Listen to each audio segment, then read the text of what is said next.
Happy New Year mga kababata! Sa karamihan, ang bagong taon ay panibagong simula at pag-asa. Kaya naman sineselebrate natin ito sa pamamagitan ng pagsasalo-salo, pag-iingay at kung minsan ay pagpapaputok.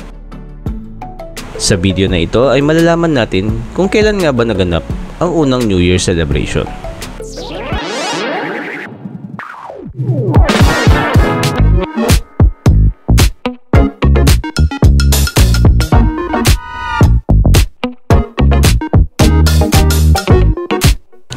Ayon sa tala, ang pinakaunang New Year celebration ay noong around 2000 BC sa ancient Mesopotamia o mas kilala ngayon sa pangalan na Iraq.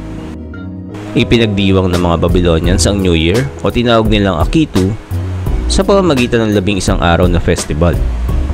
Sa festival na ito ay pinagdiriwang ang pagkapanalo ng sky god na si Marduk laban sa sea goddess na si Tiamat.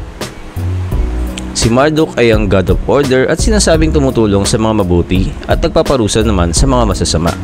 Samantalang si Tiamat naman ay associated with chaos and creation na madalas ay depicted bilang isang dragon. Si Tiamat din ang naging inspirasyon sa larong Dungeons and Dragons. At yan ang nostalgia trip natin sa araw na ito. Maraming salamat mga kababata sa pagsama sa ating biyahe patungo sa nakaraan na masarap sariwain, masarap balik-balikan at parte ng ating kabataan. Apir!